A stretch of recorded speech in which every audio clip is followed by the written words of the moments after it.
All right, guys, we're back at it again. Another beautiful, crisp day outside. Loving this fall weather where I don't have to stand in front of a fan to keep from melting. We're back on the BLAZER again. For those of you that's been here for a while, you'll remember this thing. We've tinkered with it on and off for what seems like forever. Now we're actually gonna finish it.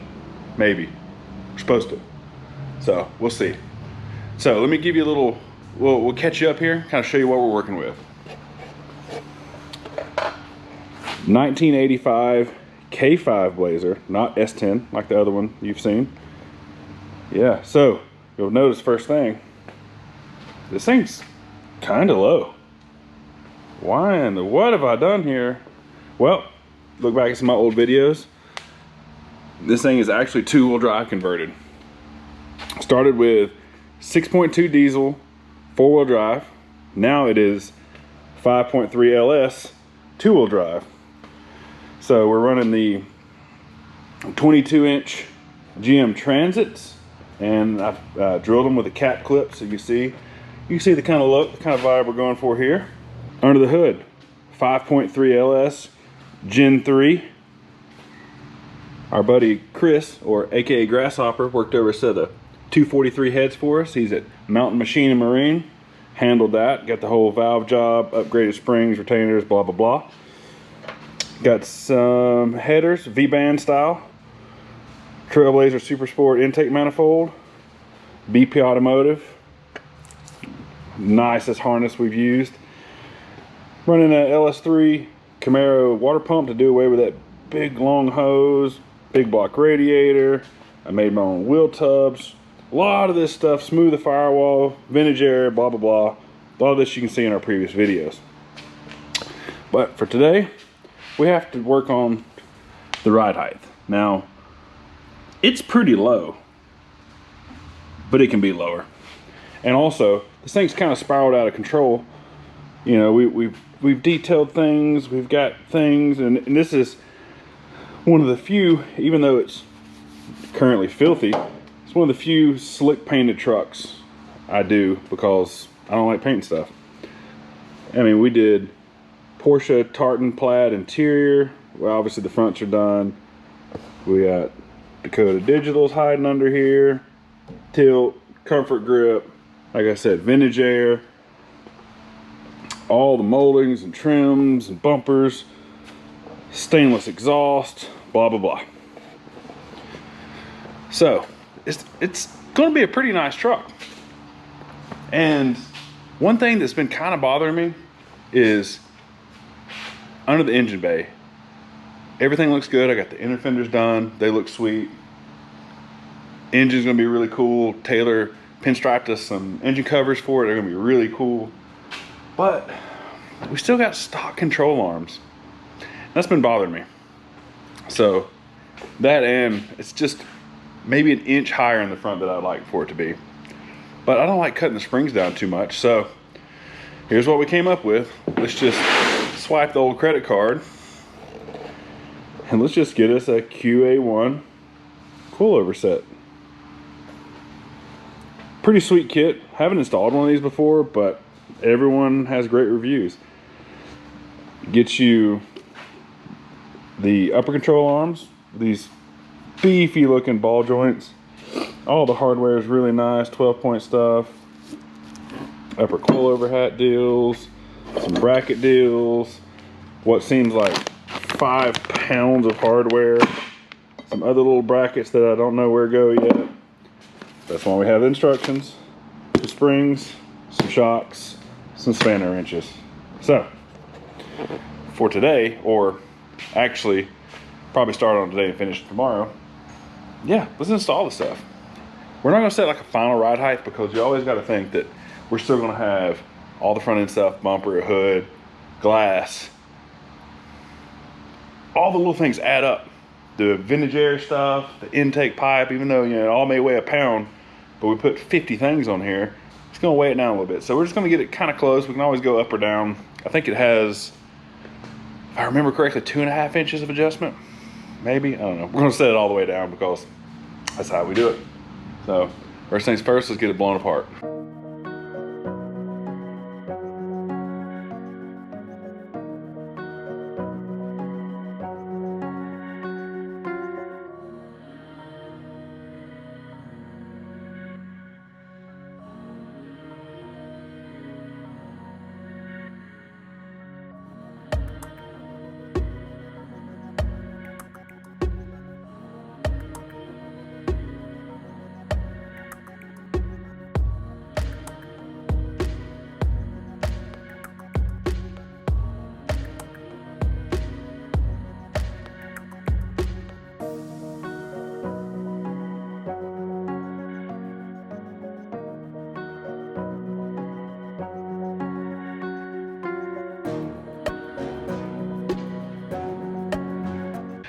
All right, we're back. Worked on a few hours last night, got everything disassembled. Went pretty smoothly except for a couple little things, and we'll show you what we ran into. So obviously, lower control arm, get that out of the way. Upper control arm, bolts here on these two studs, got that out of here. This guy, this was a little bit different story. So it had two bolts that go in this way, then it had two bolts that come in from the inside of the frame rail. Well, you have to have about the world's smallest hands to get to that bolt. That one was okay, that one was a pain in the butt. Other side was even worse, but just put a little heat on it, took our time, you know, just listen to a podcast while I go one tooth on the ratchet for, I don't know, what seemed like a mile long bolt. So that was that issue. Let's go into the frame rail and down to the cross member. We had 4 rivets. Now, like we've talked before, everyone has their own version of how to get rivets out. All right, so for the rivets, what I did here, and I didn't want to film this because I've already smoked 2 GoPro lenses trying to get footage. So these guys right here, we can grind those, the 2 front ones, but you can't get it to these back ones. So obviously use the flap attack where we could. Where we couldn't, use this guy. This thing is the best invention since sliced bread. Little mini belt sander. Now it's a Baxter brand, but I'm using 3M 60 grit belts. These are the truth. You just get in here and you just, I mean, grind it away. Once you ground it away, or as much of it as you can, use an air hammer. Now it's got 2 different bits. This is a center punch one, and I also have a flat one, like a wedge. So I used the wedge one, and I got under the edge and kind of started it moving. And you take the center punch, and you just drive the rivets down through the bottom. Once that's gone, boop, there you go. So now that that's out of the way, this is what's going to replace it. This is the QA1 piece. This is where the coilover will mount at the top. This is where the upper control arms are going to go now. But as you can see, it doesn't sit flat against the frame rail. And obviously, you can see down in here, coilover is not going to pass through with that. So what we're going to do now is we're going to open up the holes behind here a little bit bigger, because these things have some pretty substantial Allen heads, some socket heads. So we're going to make some room for those to lay flat, and then we're going to trace this out and cut it out for room for the coilover. So yeah, let's get to making sparks. Got all this stuff wire brushed down, painted up, looking pretty. Marked our holes. Excuse me, those holes are already there. Mark these 2 holes to let these Allens recess. We talk about that. Those just go down through the rivet holes, supplied hardware, real straightforward. You know, kind of give everything the fresh look. Yeah, looking good. So here's a little time lapse for you, some of the assembly processes. Then we'll show you this. First we got to put together the coilover, then we got to put together the lower control arm, accessorize, and then yeah, we'll slam this thing together.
right, so we finished up last night. It was a little late, a little dark. You know, you can only tell so much about a truck and how it's sitting when it's inside of a shop, you know, especially a tiny shop like this. So I like to get them outside. Like I said, it was dark. Decided to call it a night, come back today. Rolled outside. Check this out. Woo, buddy. That thing is sitting pretty sweet. You know, all in all, the QA1 stuff, real straightforward install. Wasn't too bad. We'll give you a couple little peeks here. You can see it peeking out the bottom, looking clean. Look down in the engine bay.